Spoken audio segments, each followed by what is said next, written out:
أشهد أن لا إله إلا الله وحده لا شريك له وأشهد أن محمدا عبده ورسوله أما بعد فأعوذ بالله من الشيطان الرجيم بسم الله الرحمن الرحيم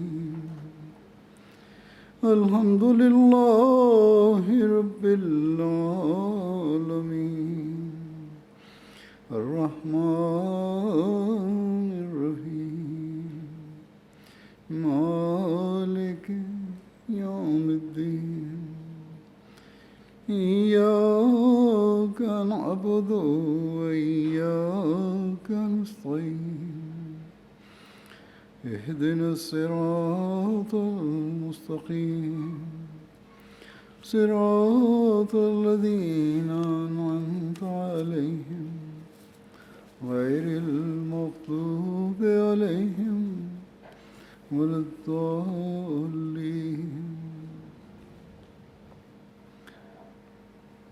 آج کل روشن خیالی کے نام پر آزادی اظہار و عمل کا ایسا تصور پیدا ہو گیا ہے جو روشن خیالی کم اور اندھیروں کی طرف لے جانے والی زیادہ ہے۔ ایسا تصور ہے جو مصنوعی اور سطحی، جس کے فوائد اور نقصان کا موازنہ کرنے کی تکلیف ہی گوارا نہیں کی گئی۔ اس نام نہاد آزادی اور روشن خیالی کے بعض پہلوؤں کے فوائد کے بجائے نقصان زیادہ ہیں۔ یہ دیکھا ہی نہیں جا رہا کہ روشن خیالی اور آزادی اظہار و عمل کے نام پر ہم اپنی نسل کے مستقبل داؤ پر لگا کر خود بھی اندھیروں کی گھاٹیوں کی طرف بڑھ رہے ہیں اور اپنی نسل کو بھی اس میں دھکیلنے کی کوشش میں لگے ہوئے ہیں۔ اس نام نہاد آزادی کو سوشل میڈیا کے ذریعے سے آج کل اس قدر ایکسپلائٹ کیا جا رہا ہے، اس کی تشہیر کی جا رہی ہے، غلط رنگ میں پیش کیا جا رہا ہے کہ سوچنے سمجھنے کی صلاحیتیں ہی ختم ہو گئی ہیں کہ ہم کس تباہی کو آواز دے رہے ہیں۔ بہرحال دنیا دار جب دنیاوی نظر سے دیکھتے ہوئے، چاہے نیک نیتی سے ہی صحیح، اول تو نیک نیتی بہت کم ہوتی ہے، ایک برائی کو ختم کرنا چاہتے ہیں یا اس سے بچنا چاہتے ہیں تو دوسری برائی میں گرفتار ہو جاتے ہیں، کیونکہ روحانی آنکھ ان کی بند ہوتی ہے۔ اور پھر آج کل دنیا داری نے اور دین سے دوری نے اس حد تک دین سے متنفر کر دیا ہے کہ دین کی نظر سے دیکھنا بھی نہیں چاہتے لوگ، اور اسلام کے خلاف تو عام طور پر سخت تنقید کی جاتی ہے اور اسلام کو تنقید کا نشانہ بنایا جاتا ہے، اور اس کی تعلیم کو پرانی دقیانوسی تعلیم کا نام دیا جاتا ہے، جس کا آج کل کی ترقی یافتہ دنیا میں کوئی مقام نہیں ہے۔ یہ کہا جاتا ہے اسلام کے بارے میں، حالانکہ اسلام ہی ایک ایسا مذہب ہے جو ایسی تعلیم دیتا ہے جو ہر ایک کے حقوق بتاتی ہے، آزادی اظہار و عمل کا بھی پتہ دیتی ہے، اور ہر ایک کی حدود اور قیود کا بھی ذکر کرتی ہے، اور اس کو اعتدال پر رکھنے کے لیے ہدایت بھی دیتی ہے۔ 2019 کے آخری جلسے میں کی آخری تقریر میں میں نے اسلام میں مختلف طبقوں کے حقوق کا ذکر کیا تھا، اور ذکر کرتے ہوئے بتایا تھا کہ کس طرح اسلام حقوق دیتا ہے. کچھ کی انشاءاللہ آئندہ بھی نشاندہی کروں گا، لیکن اس وقت میں یہاں عورتوں کے حوالے سے کچھ باتیں کہنی چاہتا ہوں. عموماً اسلام پر یہ اعتراض کیا جاتا ہے کہ اسلام عورت کو آزادی نہیں دیتا، لیکن یہ اسلام کی تعلیم سے لا علمی یا اعتراض برائے اعتراض ہے. اسلام کی خصوصی تعلیم کا بنیادی اصول یہ ہے کہ صرف حقوق لینے پر زور نہ دو، بلکہ اگر معاشرے میں امن اور سکون کی فضا پیدا کرنی ہے تو حقوق ادا کرنے کی طرف بھی توجہ کرو، اور ہر ایک کے ذمہ جو فرائض ہیں ان کو ادا کرنے کی بھی اہمیت دو. تبھی حقیقی امن اور سلامتی کی فضا قائم ہو سکتی ہے. جو اگر ہر طبقہ کے حقوق اختیارات کو واضح کرتی ہے تو ان کی ذمہ داریوں کی بھی بات کرتی ہے. عورت کو صرف یہ نہیں کہتی کہ تم اپنے حقوق حاصل کرو، بلکہ اپنے مقام کو سمجھنے اور غلط چیزوں سے بچنے کے لیے بھی ہوشیار کرتی ہے. بس یہ وہ سموئی ہوئی تعلیم ہے جو حقیقت میں ہر طبقے کے حقوق قائم کرنے اور آزادی عمل و اظہار کی ضامن ہے. بس اس تعلیم کا نہ کوئی اور دینی تعلیم مقابلہ کر سکتی ہے، نہ ہی کوئی دنیاوی تعلیم اور قانون مقابلہ کر سکتے ہیں. جیسا کہ میں نے کہا کہ اس وقت میں ان باتوں کے بارے میں عورتوں کے حوالے سے بات کروں گا جو اسلام میں عورت کے مقام کو ظاہر کرتی ہیں اور ان کے حقوق کا پتہ دیتی ہیں. اللہ تعالیٰ نے بے شمار جگہ عورتوں کے بارے میں احکامات دیے ہیں، اور پھر ان کا عملی اظہار حضرت صلی اللہ علیہ وسلم کی زندگی سے ہمیں ملتا ہے کہ کس طرح حضرت صلی اللہ علیہ وسلم نے عورت کی عزت قائم فرمائی، اور پھر اس زمانے میں کس طرح حضرت مسیح موعود علیہ الصلوۃ والسلام نے ہمیں عورت کی عزت اور اس کا احترام پیدا کرنے کی طرف توجہ دلائی. اور جب ہم ان باتوں کو دیکھتے ہیں جو عورت کے متعلقہ حقوق کے بارے میں قرآن کریم میں بیان ہوئے ہیں، اور پھر حضرت صلی اللہ علیہ وسلم کے عمل اور ارشادات سے ان کی وضاحت ہوئی، اور پھر حضرت مسیح موعود علیہ الصلوۃ والسلام نے بیان فرمائے، اور اس کی روشنی میں خلفاء نے بھی مختلف اوقات میں بیان کیے، تو پھر اس کی کوئی وجہ نہیں رہتی کہ کسی احمدی عورت کے دل میں مذہب کے مخالف لوگوں کی باتیں سن کر یہ خیال گزرے کہ اسلام میں نعوذ باللہ عورت کے حقوق کا خیال نہیں رکھا گیا.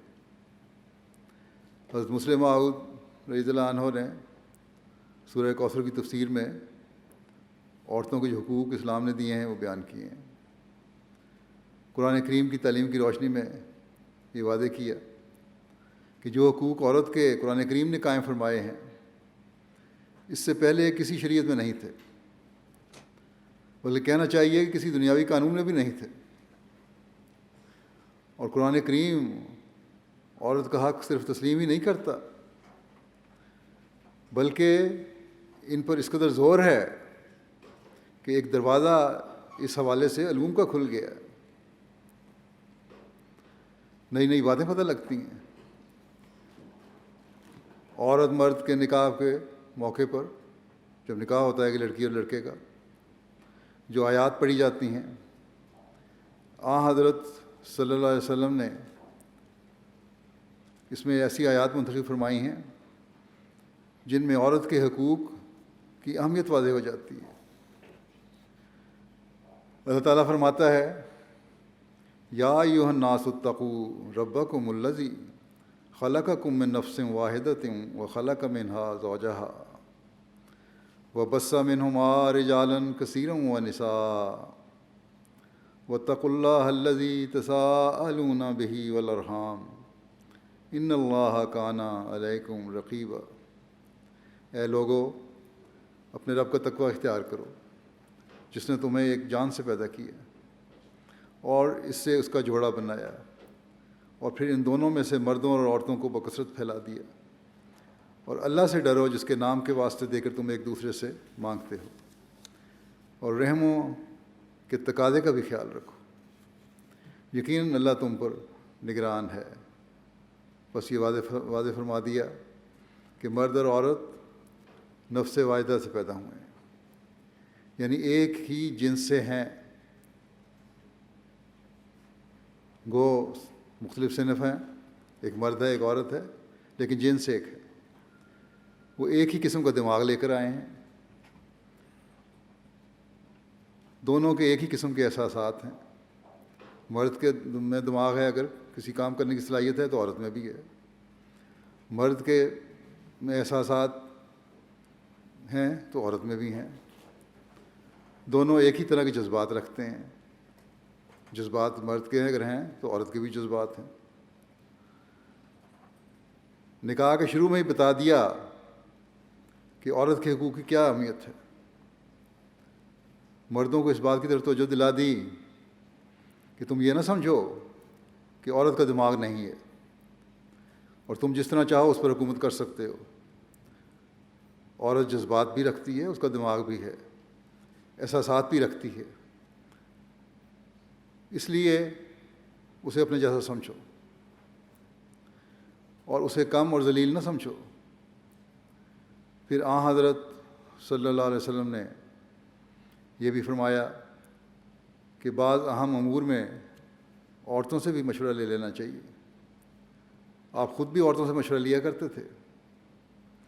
اس کا نتیجہ یہ ہے کہ ایک دفعہ جب حضرت عمر کی اہلیہ نے آپ کو کسی بات پر کوئی مشورہ دیا تو حضرت عمر نے کہا کہ تم کون ہوتی ہو بیچ میں بولنے والی؟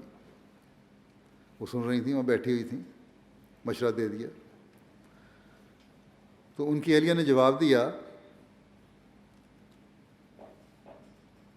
کہ جاؤ جاؤ، وہ دن گئے جب ہمارا کوئی حق نہیں تھا، روب نہ ڈالو مجھ پہ۔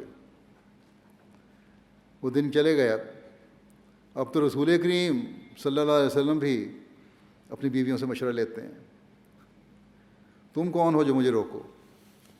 بس حضرت صلی اللہ علیہ وسلم نے عورتوں کے حقوق پر اتنا زور دیا کہ عورتوں کو بھی احساس پیدا ہو گیا کہ وہ مردوں سے کم نہیں ہیں۔ حضرت عمر کے زمانے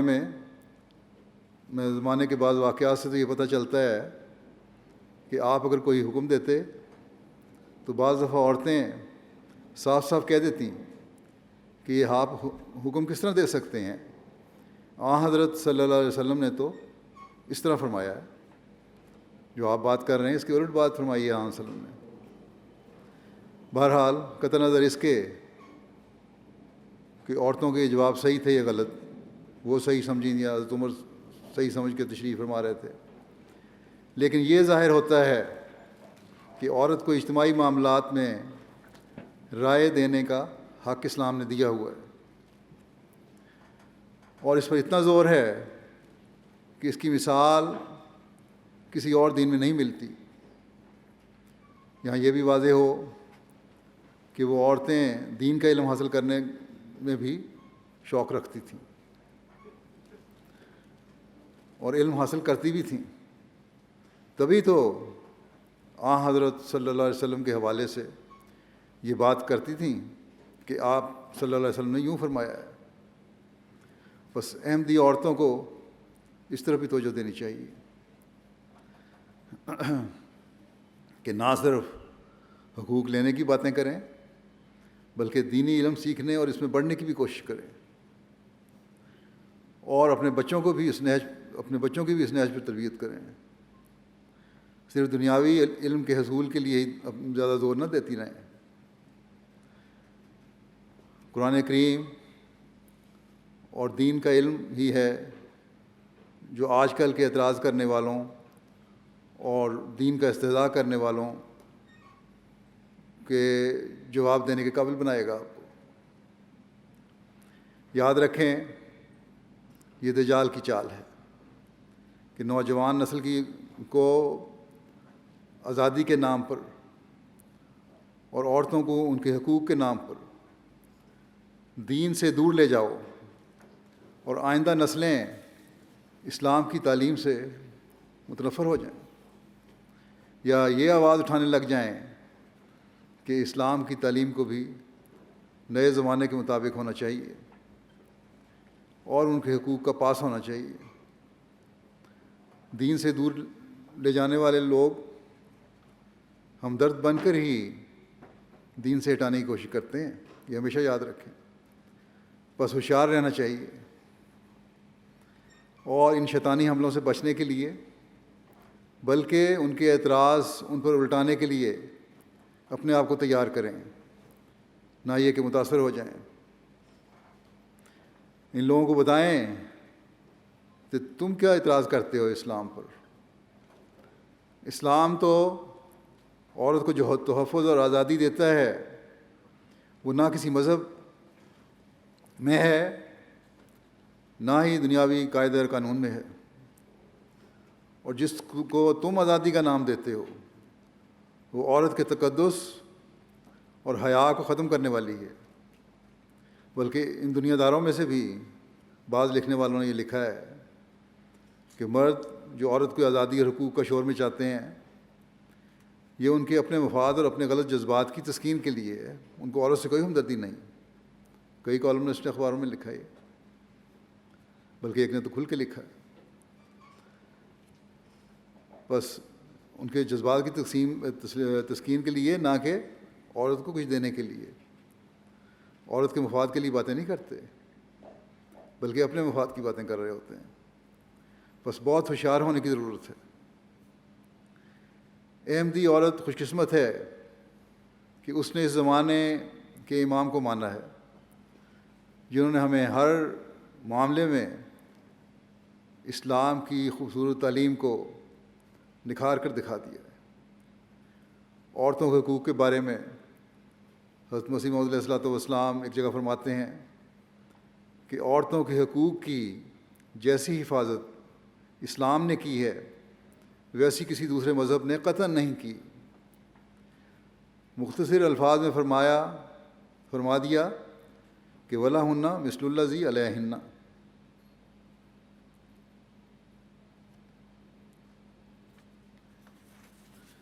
کہ جیسے مردوں کے عورتوں پر حقوق ہیں ویسے ہی عورتوں کے مردوں پر ہیں۔ بعض لوگوں کا حال سنا جاتا ہے، فرمایا کہ بعض لوگوں کا حال سنا جاتا ہے کہ ان بیچاریوں کو پاؤں کی جوتی کی طرح جانتے ہیں اور ذلیل ترین خدمات ان سے لیتے ہیں، گالیاں دیتے ہیں، حقارت کی نظر سے دیکھتے ہیں، اور پردے کے حکم ایسے ناجائز طریقے سے برتتے ہیں کہ ان کو زندہ درگور کر دیتے ہیں، اس طرح کہ گویا کسی کو زندہ دفنا دیا۔ چاہیے کہ بیویوں سے خاوند کا ایسا تعلق ہو جیسے دو سچے اور حقیقی دوستوں کا ہوتا ہے۔ انسان کے اخلاق فاضلہ اور خدا تعالیٰ سے تعلق کی پہلی گواہ تو یہی عورتیں ہوتی ہیں۔ فرمایا انسان کے اخلاق فاضلہ اور خدا تعالیٰ سے تعلق کی پہلی گواہ تو یہی عورتیں ہوتی ہیں۔ اگر انہی سے ان کے تعلقات اچھے نہیں تو پھر کس طرح ممکن ہے کہ خدا تعالیٰ سے صلح ہو؟ رسول اللہ صلی اللہ علیہ وسلم نے فرمایا کہ رسول اللہ صلی اللہ علیہ وسلم نے فرمایا ہے خیرکم خیرکم لأہلہ، کہ تم میں سے اچھا وہ ہے جو اپنے اہل کے لیے اچھا ہے۔ بس بڑی وضاحت سے اس ارشاد میں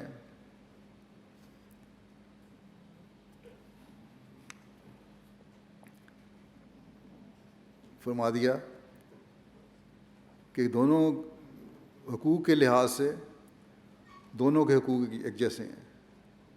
وہ کتنی بڑی بات فرمائی ہے آپ نے یہ کہ عورت کے حق میں اگر مرد سے تعلقات اگر صحیح نہیں ہیں عورت کے ساتھ تو خدا تعالیٰ سے صلح بھی ممکن نہیں ہے پھر۔ بس مرد تو مجبور ہے کہ اللہ تعالیٰ کو راضی کرنے کے لیے بھی عورت کے حق ادا کرے۔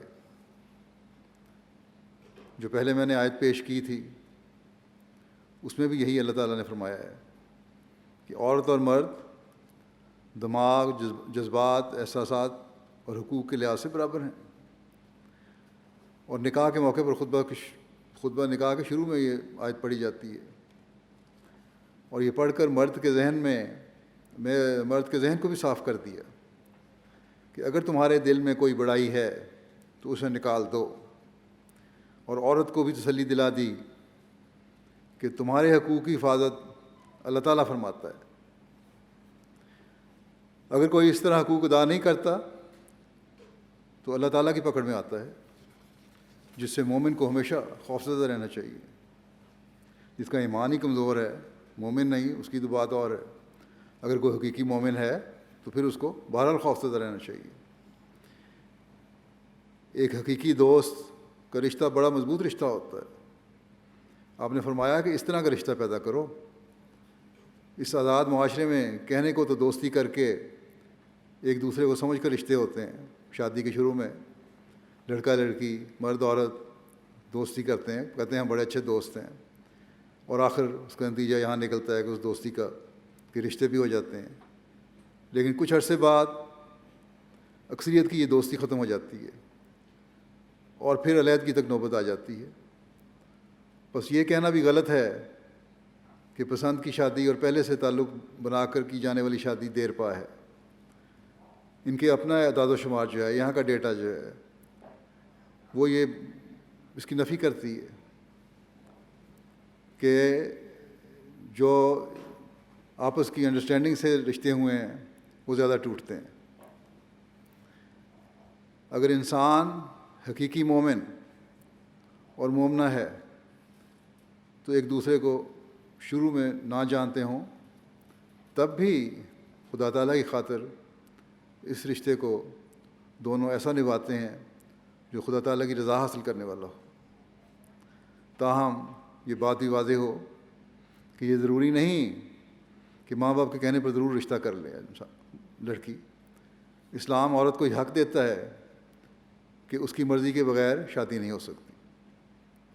اگر اسلام سے پہلے کی تاریخ دیکھیں تو پتہ چلتا ہے کہ والدین جہاں چاہتے عورت کی شادی کر دیتے، بلکہ اب بھی بعض غیر ترقی یافتہ اور ترقی پذیر ممالک میں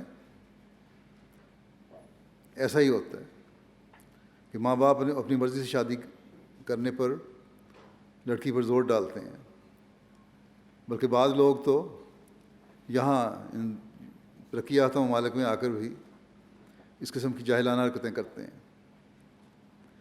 کہ ہماری مرضی سے ہماری برادری میں اور ہمارے خاندان میں شادی ہوگی، نہیں تو لڑکی کو بڑی سختیاں جھیلنی پڑتی ہیں۔ ماں باپ صرف دعا کر کے، اصل طریقہ تو یہ ہے کہ ماں باپ دعا کر کے اپنی پسند کا اظہار کریں، لیکن زبردستی نہیں کرنی چاہیے۔ اگر کوئی یہ کہے کہ مسلمان یہ کرتے ہیں تو واضح ہو یہ ان لوگوں کا قصور ہے جو اپنی مرضی ٹھونستے ہیں۔ اسلام کی تعلیم کا تو کوئی قصور نہیں۔ اسلام نے تو یہاں تک کہا ہے کہ عورت کی مرضی کے خلاف اگر کوئی شادی ہو تو وہ باطل ہے، غلط ہے۔ بس یہ ایک بہت بڑا حق ہے جو قرآن کریم نے اور اسلام نے عورت کو دیا ہے، جس کا اس سے پہلے تصور بھی نہیں تھا۔ پھر جیسا کہ حضرت مسیح موعود علیہ الصلوۃ والسلام نے فرمایا کہ خاوند اور بیوی کا رشتہ ایک ایسا رشتہ ہے جس میں وہ ایک دوسرے کے رازدار بھی ہوتے ہیں، اور اس لحاظ سے مرد کی بہت سی باتوں کی عورت گواہ ہوتی ہے۔ پھر عورت بڑی گہری نظر سے اپنے خاوند کو دیکھتی ہے کہ اس میں کیا خوبیاں ہیں اور کیا خامیاں ہیں، اور اگر مرد اپنے فرائض اور حقوق جو اللہ تعالیٰ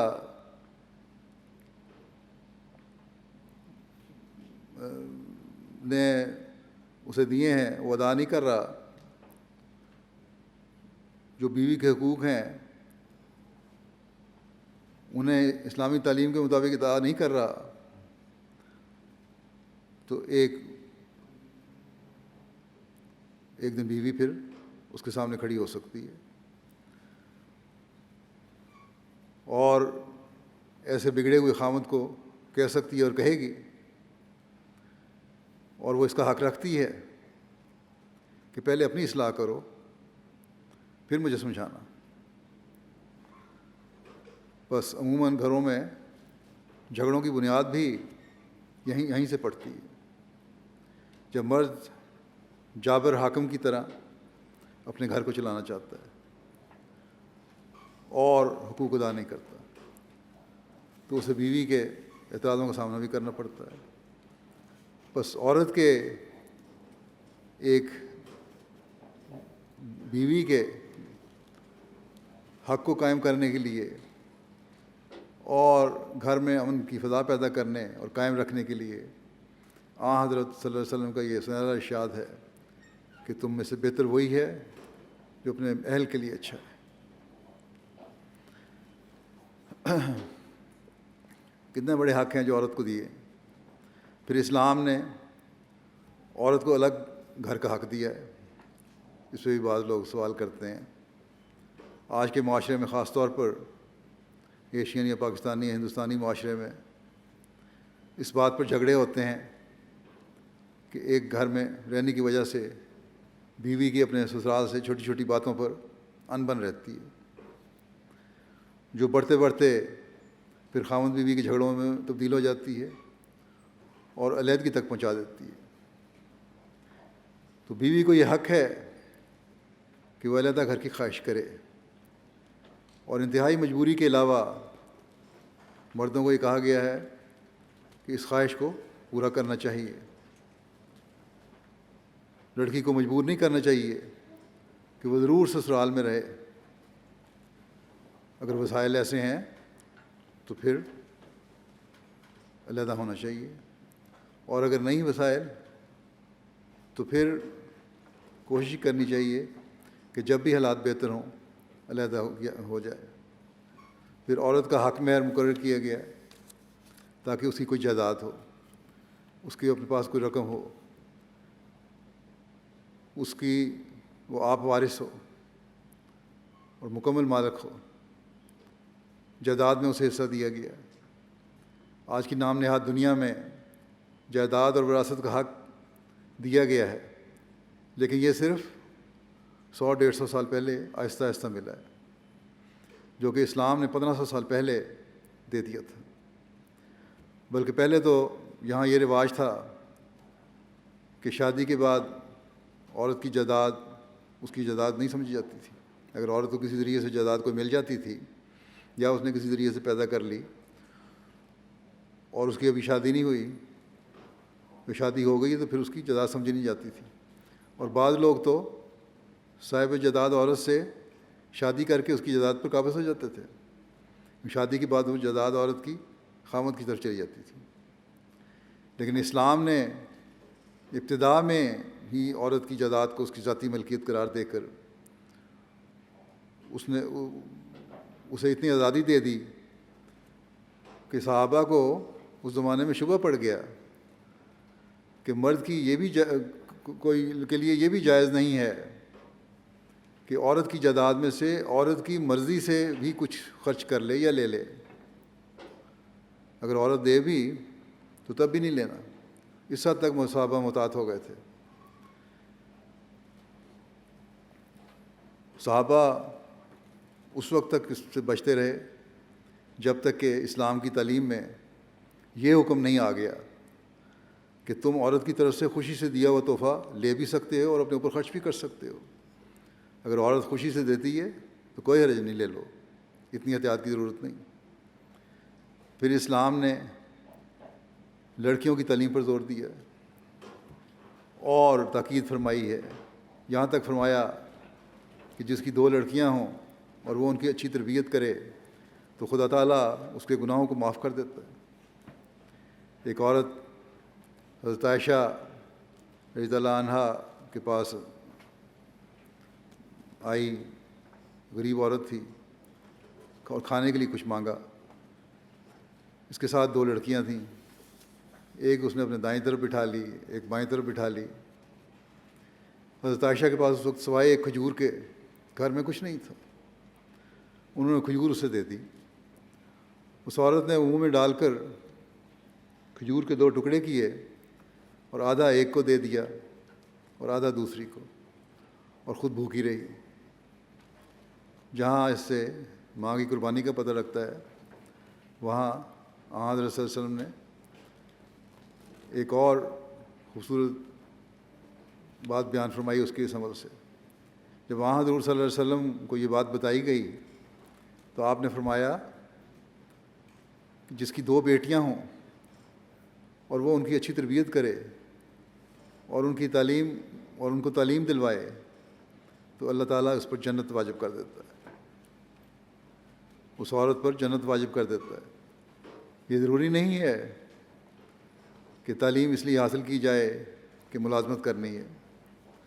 اگلی نسل کی تربیت اور اس کی تعلیم کے لیے بھی عورت کی تعلیم ضروری ہے. کسی کا خاص پیشہ اور ہنر کو سیکھ کر اس میں کام کرنا اور ملازمت کرنا بھی غلط نہیں ہے، لیکن عورت اگر اگلی نسل کو سنبھالنے کے لیے تعلیم کے زیور سے آراستہ ہوتی ہے تو یہ اسے جنت کی خوشخبری دیتی ہے، جس کا ایک دوسری حدیث میں یوں ذکر آیا ہے کہ جنت ماؤں کے قدموں کے نیچے ہے. یعنی اولاد کی اعلیٰ تربیت اور تعلیم صرف ماؤں کو جنت میں نہیں لے جاتی بلکہ بچوں کو بھی جنت میں لے جانے کا ذریعہ بنتی ہے. یہ کتنا بڑا اعزاز اور مقام ہے جو مرد کو نہیں دیا گیا، عورت کو دیا گیا، بلکہ عورت کی عزت کو اس سے بھی بڑھ کر بیان کیا گیا ہے. بس نیک عورت، مومنہ عورت ایسی ہے جو مردوں سے کئی قدم آگے ہو سکتی ہے. اور جس قوم کی عورتیں نیکی میں آگے ہوں، تعلیم یافتہ اور تربیت یافتہ ہوں، اپنے بچوں کی صحیح اسلامی تعلیم کی روشنی میں تربیت کرنے والی ہوں، تو پھر اگلی نسلیں جن میں لڑکے بھی شامل ہیں، لڑکیاں بھی ایسی نکلیں گی جو نیکی اور تقویٰ میں ایک دوسرے سے سبقت لے جانے والی ہوں گی، بڑھنے والی ہوں گی. اسلام نے بعض حالات میں طبیعتیں نہ ملنے کی وجہ سے یا کسی اور وجہ سے شادی کے رشتے کو ختم کرنے کی جو اجازت دی ہے، اس کی بات اگر ہم دیکھیں تو اس حق کا استعمال بھی دونوں کو برابر دیا ہے، مرد کو طلاق کی صورت میں، عورت کو خلا کی صورت میں. اور مرد کو یہ حکم ہے کہ اس حق کو استعمال کرنے کی صورت میں یہ بات مد نظر رہے کہ عورت پر زیادتی نہ ہو. اگر زیادتی ہوتی ہے تو یہ بہت بڑا ظلم ہے اور اللہ تعالیٰ ظلم کی سزا دیتا ہے. طلاق کے سلسلے میں اللہ تعالیٰ ایک جگہ فرماتا ہے مردوں کو مخاطب کر کے کہ وَإِنْ عَزَمُوا الطَّلَاقَ فَإِنَّ اللَّهَ سَمِيعٌ عَلِيمٌ. وَإِنْ عَزَمُوا الطَّلَاقَ فَإِنَّ اللَّهَ سَمِيعٌ عَلِيمٌ. اور اگر طلاق قطعی فیصلہ کر لیں تو یقیناً اللہ بہت سننے والا اور دائمی علم رکھنے والا ہے. حضرت مسیح علیہ السلام نے اس کی وضاحت فرمائی ہے، وہ مردوں کی طرف نہیں چاہتی، بلکہ آپ فرماتے ہیں کہ اگر طلاق دینے پر مرد پختہ ارادہ کر لے سو وہ یاد رکھے کہ خدا سننے والا اور جاننے والا ہے. یعنی اگر وہ عورت جس کو طلاق دی گئی ہے خدا کے علم میں مظلوم ہو، فرمایا وہ عورت جس کو طلاق دی گئی ہے خدا کے علم میں مظلوم ہو اور پھر وہ بد دعا کرے تو خدا اس کی یہ دعا سن لے گا. بس اس آیت میں مرد کو اشارہ کیا گیا ہے کہ طلاق کے فیصلہ سوچ سمجھ کر کرو، بلا وجہ چھوٹی چھوٹی باتوں پر عورت کو طلاق نہ دے دو. اللہ تعالیٰ اگر تمہاری سنتا اور تمہاری باتیں جانتا ہے تو عورت کی باتیں بھی سنتا ہے اور اس کی حالات کا بھی علم ہے اسے. اور اگر تم ظلم کر کے اسے اپنے سے علیحدہ کر رہے ہو تو عورت اللہ تعالیٰ سے تمہارے اس ظلم کو بدلہ لینے کی دعا کر سکتی ہے، اور اللہ تعالیٰ مظلوم کی دعا سنتا ہے. بس یہاں مردوں کو ڈرایا گیا ہے جو طلاق دینے میں جلد بازی کرتے ہیں، اور عورت کا حق قائم کیا گیا ہے. پھر ایک اعتراض یہ ہے کہ ایک سے زیادہ شادیوں کی مرد کو اجازت دے کر عورت کا حق مارا گیا ہے. بات تو یہ ہے کہ یہ بعض حالات میں اجازت ہے، حکم نہیں ہے، اور اس اجازت پر عمل کرنے کے لیے بھی بعض شرائط رکھی گئی ہیں. اس ترقی یافتہ معاشرے میں ایک شادی کر کے پھر دوسری عورتوں سے ناجائز تعلقات رکھے جاتے ہیں، روز کی خبریں ہم دیکھتے ہیں. اور یہ بے حیائی اور فحاشی ہے جس کی اسلام قطعاً اجازت نہیں دیتا.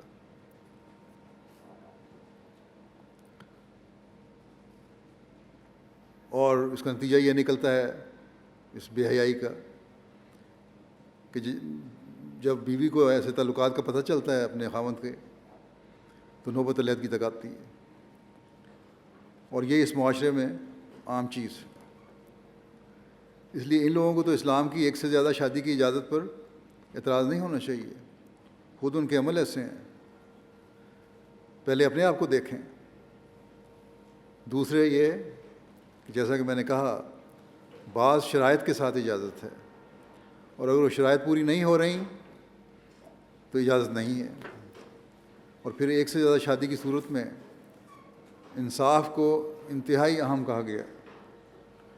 حضرت مسیح علیہ السلام نے ایک سے زیادہ شادی کرنے والے کے فرائض اور ہر بیوی کے حقوق کا ذکر کرتے ہوئے فرمایا ہے کہ یہ حقوق اس قسم کے ہیں کہ اگر انسان کو پورے طور پر معلوم ہو تو بجائے بیاہ کے وہ ہمیشہ رنڈوا رہنا پسند کرے. خدا تعالیٰ کی تحدید کے نیچے رہ کر جو شخص زندگی بسر کرتا ہے وہی ان کی بجا آوری کا دم بھر سکتا ہے. ایسے لذات کی نسبت جن سے خدا تعالیٰ کا تعزیانہ ہمیشہ سر پر رہے تلخ زندگی بسر کر لینی ہزارہ درجہ بہتر ہے. یعنی شادی کے بعد بیوی کے حقوق ادا نہ کرنا یہ کتنا بڑا گناہ ہے. اگر اس کا پتہ ہو انسان کو تو فرمایا کہ ایک شادی بھی شاید نہ کرے اور بغیر شادی کے رہنا پسند کرے انسان اگر وہ صحیح مومن ہے. فرمایا کہ ایک سے زائد شادی کو شریعت نے بطور علاج کے رکھا ہے. جہاں شادی ہے وہاں جو شرائط پوری ہونی ہے وہ بطور علاج ہے. پھر آپ فرماتے ہیں پہلی بیوی کی رعایت اور دلداری یہاں تک کرنی چاہیے کہ اگر یہ بھی حق قائم کیا ہے اگر کوئی ضرورت مرد کو ازدواج ثانی کی محسوس ہو لیکن وہ دیکھتا ہے کہ دوسری بیوی کے کرنے سے پہلی بیوی کو سخت صدمہ ہوتا ہے اور حد درجہ اس کی دل شکنی ہوتی ہے تو اگر وہ صبر کر سکے اور کسی معصیت میں مبتلا نہ ہو اور نہ کسی شرعی ضرورت کا اس سے خون ہوتا ہو. شرائط ہیں گناہ سے بچنا اور شرعی ضرورت کا خیال.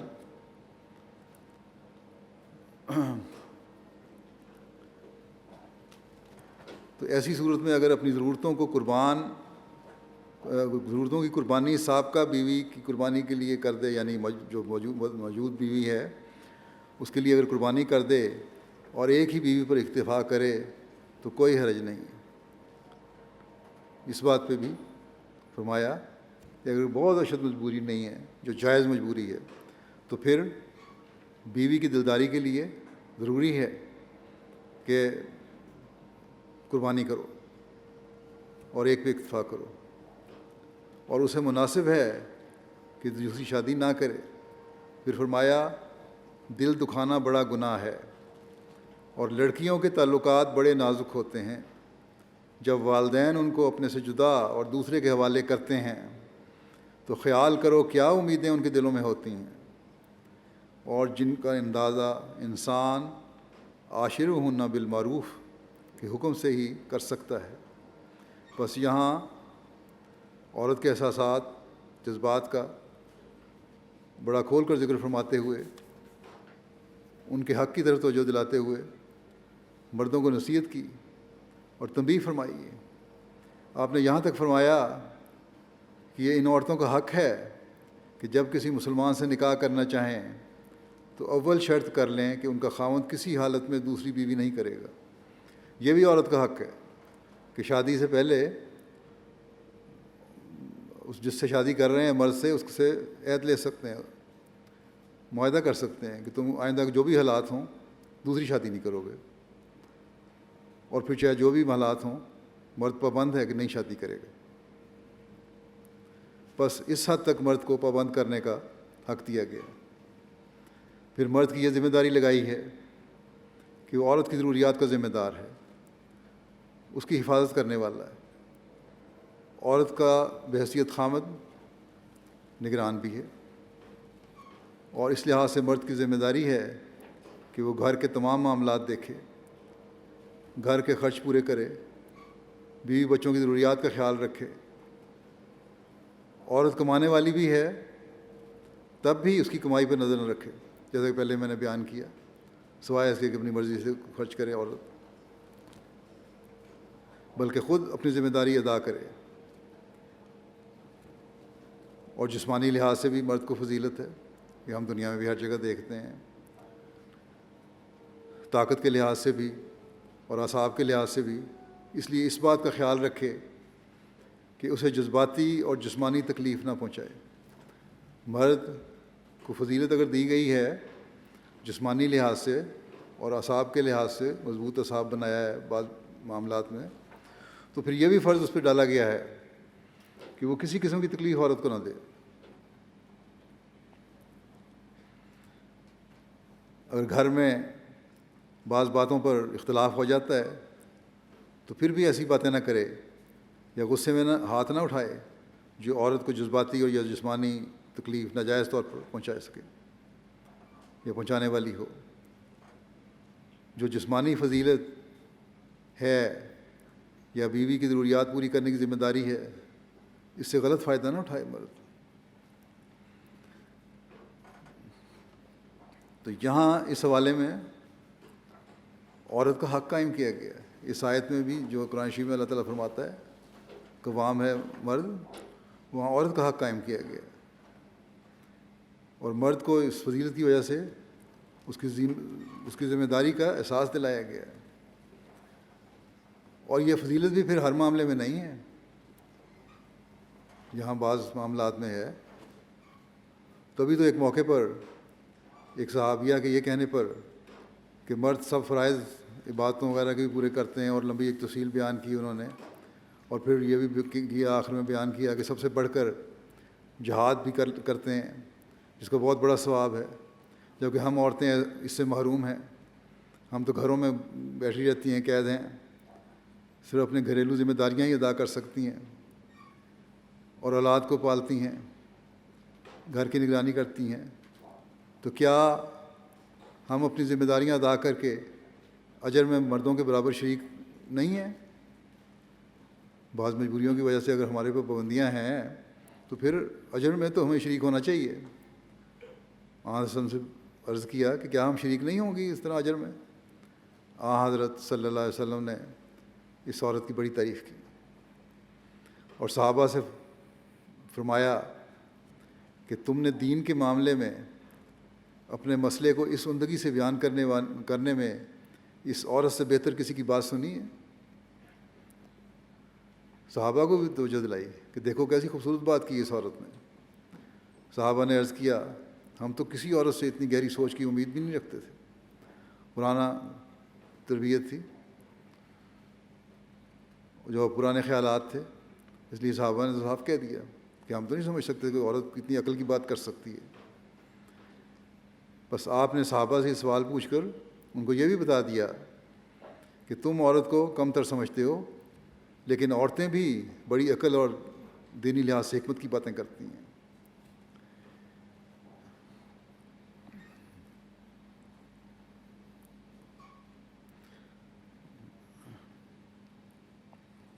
بس ہر معاملے میں اپنے آپ کو ہی فضیلت نہ دو تم لوگ.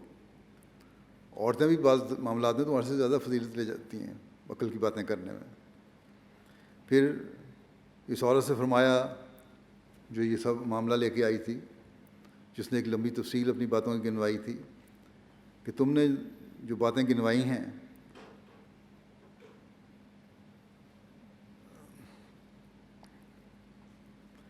کہ یہ عورتیں ہم کرتی ہیں،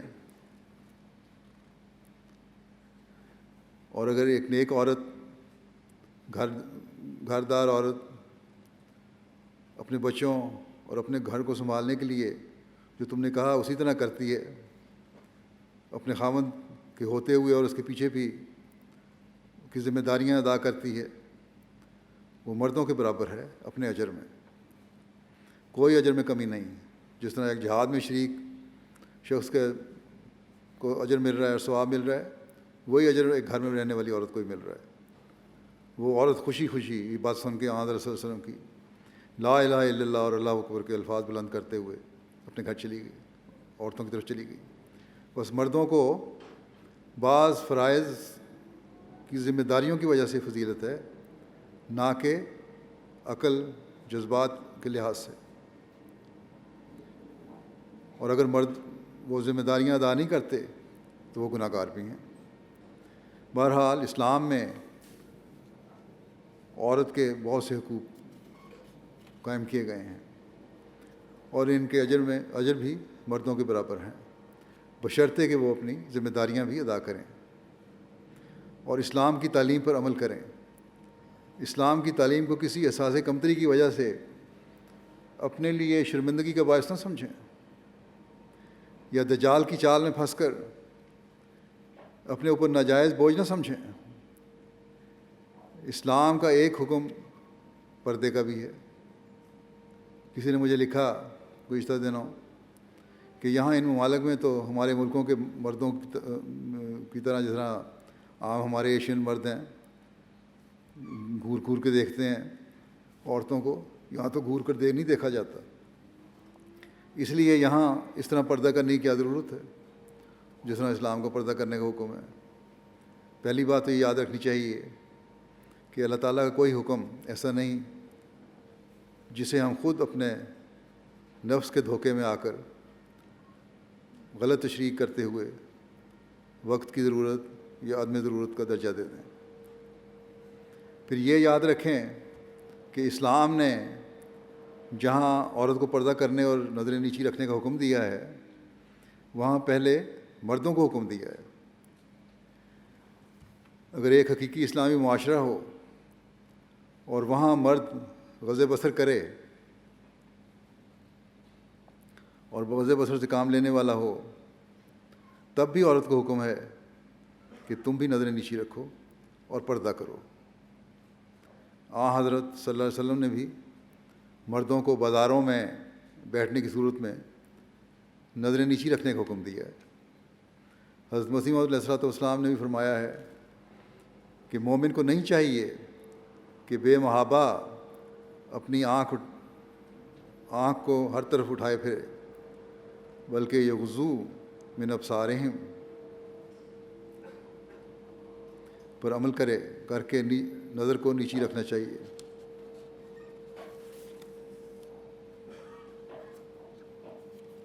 اور بد نظری کے اسباب سے بچنا چاہیے. بس یہ کوئی دلیل نہیں ہے کہ کیونکہ مرد دیکھ نہیں رہے اس لیے پردہ اور حیا دار لباس کی ضرورت نہیں ہے.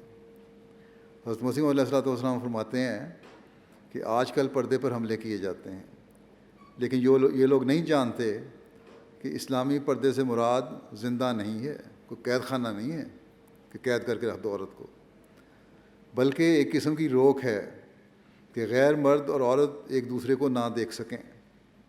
جب پردہ ہوگا تو ٹھوکر سے بچیں گے۔ فرمایا بد نتائج کو روکنے کے لیے شارع الاسلام نے وہ باتیں کرنے کی اجازت ہی نہ دی جو کسی کی ٹھوکر کا باعث ہوں، پہلے ہی احتیاط کر دی کہ بد نتائج سے تاکہ بچا جائے۔ ایسے موقع پر یہ کہہ دیا کہ جہاں اس طرح غیر محرم مرد و عورت ہر دو جمع ہوں، تیسرا ان میں شیطان ہوتا ہے۔ فرمایا اگر کسی چیز کو خیانت سے بچانا چاہتے ہو تو حفاظت کرو، اگر کسی چیز کو خیانت سے بچانا چاہتے ہو تو حفاظت کرو، لیکن اگر حفاظت نہ کرو اور یہ سمجھ رکھو کہ بھلے مانس لوگ ہیں تو یاد رکھو وہ چیز ضرور تباہ ہوگی۔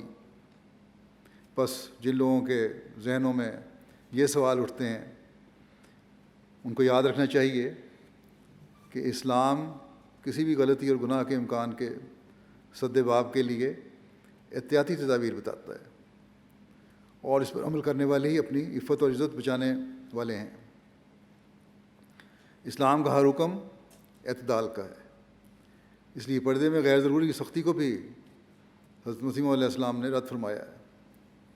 آپ نے فرمایا کہ اسلامی پردہ اسلامی پردے سے یہ ہرگز مراد نہیں کہ عورت جیل خانے کی طرح بند رکھی جاوے۔ قرآن شریف کا مطلب ہے کہ عورتیں ستر کریں، وہ غیر مرد کو نہ دیکھیں۔ جن عورتوں کو باہر جانے کی ضرورت تمدنی امور کے لیے پڑے ان کو گھر سے باہر نکلنا منع نہیں ہے، وہ بے شک جائیں، لیکن نظر کا پردہ ضروری ہے۔ اس طرح ایک جگہ آپ نے فرمایا کہ سر کے بال، گال اور تھوڑی کو ڈھانک کر رکھو، اور قرآن کریم کا حکم ہے کہ اپنے گریبانوں پر اوڑھنیاں ڈال لیا کرو اور اپنی زینتیں ظاہر نہ کرو، اس کی پابندی کرو۔ آپ نے فرمایا مساوات کے لیے عورتوں کے نیکی کرنے میں کوئی تفریق نہیں رکھی گئی، اور نہ ان کو منع کیا گیا ہے کہ وہ نیکی میں مشابہت نہ کریں۔ اسلام نے یہ کب بتایا ہے کہ زنجیر ڈال کر رکھو؟ اسلام شہوات کی بنا کو کاٹتا ہے۔ یورپ، اس میں سب ترقی یافتہ ممالک شامل ہیں، آپ سے مراد ترقی یافتہ ممالک تھے جو نام نہاد ہیں، ان کو دیکھو کہ کیا ہو رہا ہے، یہ کس تعلیم کا نتیجہ ہے؟ کیا پردہ داری یا پردہ دری کا؟ بہت سارے معاملات یہاں بھی ہوتے ہیں، اخباروں میں بھی ہم پڑھتے ہیں، تو یہ کیا ہے؟ آپ فرمایا کہ یہ پردے کا نتیجہ ہے یا پردہ نہ کرنے کا نتیجہ ہے؟ اسلام تقوی سکھانے کے واسطے دنیا میں آیا ہے۔ آپ نے فرمایا اسلام تقوی سکھانے کے واسطے دنیا میں آیا ہے، بس تقوی پیدا کرنے کی ضرورت ہے ہمیں، چاہے وہ مرد ہے وہ عورت ہے، اور اللہ تعالیٰ کی جو حکم ہے ان پہ عمل کرنے کی ضرورت ہے۔ اللہ تعالیٰ ہمیں ہمیشہ تقوی کی راہوں پر چلنے کی توفیق عطا فرمائے۔ ہر احمدی عورت اور ہر احمدی بچی کو اپنے مقام کو سمجھنا چاہیے، اور اللہ تعالیٰ اور اس کے رسول صلی اللہ علیہ وسلم کے بتائے ہوئے طریق پر چلتے ہوئے اپنی زندگیوں کو سنوارنے کی کوشش کرنی چاہیے، نہ کہ آزادی اور حقوق کے نام پر اندھی تقلید کرتے ہوئے اپنے ان دنیا داروں کے پیچھے چلنا شروع کر دیں، بلکہ دنیا کو عورت کا مقام اور اس کی عزت اور شرف کے بارے میں بتانا آج احمدی عورت اور احمدی بچی کا کام ہے، جس کے لیے بغیر کسی احساس کمتری کے ہر ایک کو کوشش کرنی چاہیے۔ اللہ تعالیٰ سب کو اس کی توفیق عطا فرمائے۔ اب دعا کر لیں۔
آمین.